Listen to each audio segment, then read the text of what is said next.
गाली देता है, पिछला को गाली देता है, पिछला को गाली देता है, या लोग फोन वोट करते हैं, या पिछले लोग को गाली देते हैं,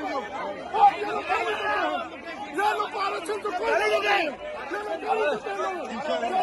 आरक्षण के खिलाफ वाले लोग हैं, ये लोग आरक्षण के खिलाफ वाले लोग हैं, सबको गाली दिया। मित्रों नमस्कार, सुधीर पांडे पूर्वांचल के यूट्यूब चैनल पर स्वागत है, अभिवादन है, अभिनंदन है। विधानसभा में आज आरक्षण बिल पे मिठाई खिलाने को लेके दोनों विधायक, आरजेडी के विधायक और भाजपा के विधायक आपस में हाथापाई कर बैठे। जानते ही हैं विधानसभा का आज 5वां दिन था, दोनों लोग जुटे हुए थे, बहुत बड़ी सफलता मान रहे थे आरजेडी वाले। आइए इसी पे बात करते हैं। वीडियो को लाइक थोड़ा बढ़ा दीजिए प्लीज़, इसी पे बात करेंगे। तो शेयर सब्सक्राइब भी कर लीजिएगा, जो सब्सक्राइब कर लिए हैं उनको धन्यवाद, उनको बहुत बहुत। और आज धनतेरस है, धनतेरस की बहुत बहुत शुभकामना। माँ लक्ष्मी आपके घर निवास करें। आइए मुद्दे पे आते हैं। विधानसभा सत्र का 5वां दिन था, हंगामेदार रहा। भाजपा के लोग कल जो जीतन राम मांझी के साथ मुख्यमंत्री ने किया उसको लेके, पहले तो जिस नीतीश कुमार का रास्ता रोक दिया गया, आज किसी चोर दरवाजे से घुसे वो अंदर। अब उसके बाद से विधानसभा सत्र शुरू हुआ। सत्र में जो शुरुआत हुआ, बधाई देना था सबको।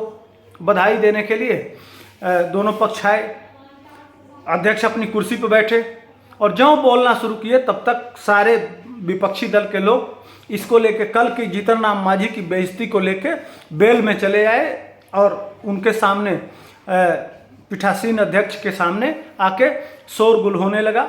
और शोरगुल होने के बाद विधानसभा भंग हो गया। विधानसभा से बाहर निकल के सारे लोग अपनी अपनी जो गाड़ी से आए थे, गाड़ियों में भर भर के मिठाई लाए थे, मिठाई लेके एक दूसरे को खिलाने लगे। इसी बात को लेके जिस तरह से कल मैं वीडियो बनाया था, उसी तरह से आज दोनों लोग आपस में लड़ गए, हाथापाई की नौबत आ गई। उसके बाद से मीडिया, चूंकि बाहर मीडिया गैलरी रहती है, मीडिया पे अपनी अपनी भड़ास निकालने लगे। वो बताने लगे कि हमने कब आरक्षण दिया, हमने तो ये किया, हमने तो पिछड़ों के लिए ये किया, हमने दलितों के लिए ये किया। वो अपना काम गिनाने लगे, ये अपना काम गिनाने लगे, हाथापाई शुरू हो गई। जो वीडियो में मैं नहीं डाल सकता, इसलिए कि मैं वीडियो अगर उसको डालता हूं तो स्ट्राइक लग जाएगा, झगड़ा नहीं दिखा सकता यूट्यूब में, हाथापाई नहीं दिखा सकता। लेकिन जो दिखा, जितना तक दिखा सकता हूं मैं उतना आपके सामने डाल दिया हूं। बाकी अब उसके आगे पुलिस मुकदमा हेन तेन होगा, वह आगे जैसा भी रिपोर्ट आएगा वह आपके सामने प्रस्तुत किया जाएगा कि आगे क्या क्या हो रहा है। लेकिन बताते चलें कि आरक्षण का इसका कोई मतुक नहीं है, इसका कोई मतलब नहीं है।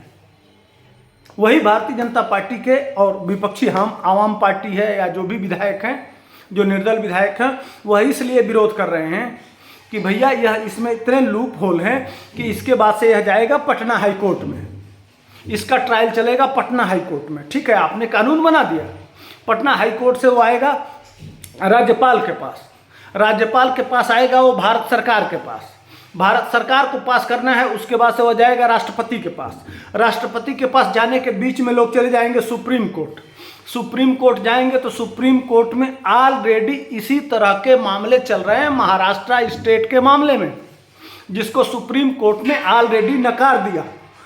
जिस तरह से अभी 1,70,000 का जो वैकेंसी निकला था, उसी तरह का मामला, बीएड वाला मामला राजस्थान का जो था वह सुप्रीम कोर्ट में गया था, जिसमें कहा था कि बीएड वाले 1 to 5 में पढ़ा नहीं सकते। इसी के तहत बिहार में बीएड वालों को छटनी कर दिया गया, जिसमें 50,000 बच्चे बाहर हो गए। उसी तरह से महाराष्ट्र के इसी 50% से ज़्यादा आरक्षण के बढ़ाने को लेके मामला सुप्रीम कोर्ट में गया और सुप्रीम कोर्ट ऑलरेडी उसको उस पर नेगेटिव माने माइनस में कर चुका है। महाराष्ट्र सरकार में नहीं हो पाया। तो क्या जब महाराष्ट्र सरकार में और जिस मामले में सुप्रीम कोर्ट ऑलरेडी फैसला दे चुका है कि 50% से नहीं बढ़ाया गया, उस आधार पर जो बिहार सरकार ने 50% से बढ़ा के 75% किया है, क्या वह टिकेगा? स्वाभाविक है नहीं टिकेगा। अभी इसमें बहुत सारे पेच हैं और जब सुप्रीम कोर्ट में जाएगा तो बड़ी बारीकी से यह भारतीय थी, यह देखिए बहुत गेम है इसमें। यह सिर्फ वोट के लिए किया गया है। एक पक्ष इसका मैं बता रहा हूं कि यह सिर्फ वोट के लिए किया गया है। वो जानते हैं कि सुप्रीम कोर्ट तक लटकेगा और जब सुप्रीम कोर्ट में लटकेगा तो लालू यादव चिल्लाएंगे, नीतीश कुमार चिल्लाएंगे, तेजस्वी चिल्लाएंगे, सारे विपक्ष वाले पूरे बिहार में चिल्लाएंगे कि हम तो दे ही दिए थे, लेकिन आप जनबे न करते हैं। देखिए ना, नहीं हुआ।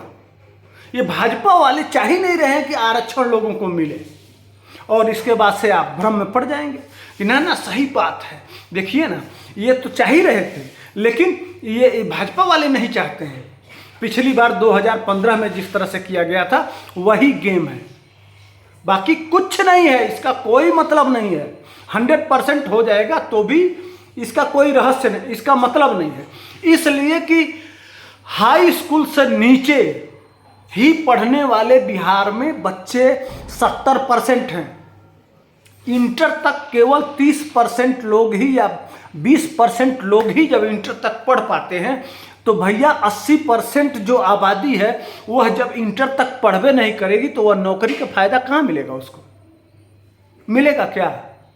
आखिर आपको पढ़ना पड़ेगा। अब सारे लोग तेजस्वी तो है नहीं, सब लोग लालू के बेटा तो है नहीं कि बाप मुख्यमंत्री है, माँ मुख्यमंत्री है, तो वह विधायक बन जाएंगे, वह एमपी बन जाएंगे, वो एमएलसी बन जाएंगे, वह बड़ी कंपनी के मालिक बन जाएंगे, करोड़ों का दिल्ली में घर ले लेंगे, अरबों की संपत्ति हो जाएगा, नौकरी के नाम पे जमीन ले लिया जाएगा। अब यह सबके भाग्य में तो है नहीं। सारे लोग चांदी का चम्मच लेके तो पैदा नहीं हुए हैं। अब आपको करना क्या? 80% लोगों को क्या करना पड़ेगा? बाहर जाना पड़ेगा, दिल्ली खटना पड़ेगा, लोहा पीटना पड़ेगा, गार्ड की नौकरी करनी पड़ेगी,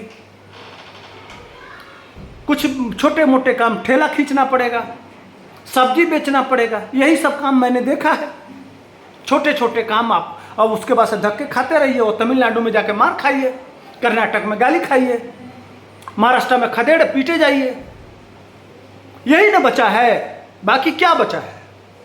80% तो गया,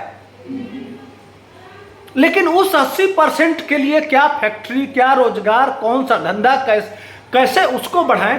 करते करते कि 2 लाख रुपया लोगों को दिया जाएगा, तो 2 लाख रुपया कब देंगे पता नहीं। उसके लिए बजट है कि नहीं, बात तो कर दिए। अब उसके लिए यह कहा जा रहा है कि नरेंद्र मोदी जब बिहार को स्पेशल राज्य का स्टेटस देंगे और जब भारत सरकार पैसा देगा तो हम तो कानून बना दिए, नियम बना दिए कि हम 2-2 लाख रुपया देंगे, लेकिन मोदी दे ही नहीं रहा है तो हम कहां से दें? समझिए इस क्रोनोलॉजी को। ये दोगलापन अब चलेगा। अपने कुछ नहीं करना है, अपनी टोपी उठा के दूसरे को पहना देना है, ये दोगलापन चलेगा। और इसी में मार तो वो ताली बजाएंगे और बाकी बिहार के लोग फंस जाएंगे। अब जैसे वो चारा फेंकता है ना, शिकारी आके दाना डालता है और चिड़िया आके उसमें फंस जाती है, और फंस जाती है फिर वो हलाल हो जाती है और फिर धक्के खाती रहती है। उसी तरह से यह सब चारा है और आप भाई हैं, कहा जाएगा आपको भाई, और फिर आपका चारा बना दिया जाएगा। यही चलता रहेगा और आपका परिवार पिसता रहेगा। और जो नौजवान बच्चे जो अपने परिवार को का भरण पोषण करना चाहिए, अपने घर में रह के दुख दर्द बांटना चाहिए, उनको बाहर, हर नौजवान को बाहर धक्का खाना पड़ेगा, पूरा गांव सूना होगा और यही चलता रहेगा। तो ये पॉलिसी है, इसलिए कि न पढ़ाएंगे, जब पढ़ा देंगे तो फिर दिक्कत हो जाएगा, तब वही नौकरी मांगेगा। और नहीं पढ़ा रहेगा तभी ना बाहर मजबूरी में कि पढ़वे नहीं किए तो क्या करें, हम क्या करें? नौकरी कहां से मिलेगा? तो बाहर भागिए। ये जो खेल है कि किस तरह से आपको आपके बच्चों को बाहर खदेड़ना है, इस पे बात विधानसभा में नहीं हो रहा है। इसी पे चर्चा को लेके विधायकों ने यही बात जो मैं कह रहा हूं, जो एक प्रबुद्ध आदमी के दिमाग में चल रहा है, वह बिहार के आम जनता के बीच में नहीं ले जाना है, उस पर चर्चा नहीं करवाना है, वह चुनाव का मुद्दा न बने। लेकिन कब तक? मनीष कश्यप इसी को मुद्दा बनाना चाहता था, पीके इसी को मुद्दा बनाना चाहता था। हर बिहार का प्रबुद्ध आदमी जो बिहार से प्रेम करता है वह इसी को मुद्दा बनाना चाहता है, लेकिन जो इस बात को कहेगा उसको कह दिया जाएगा यह मनवादी है। यह चाहता ही नहीं है कि पिछड़े और दलित का विकास हो।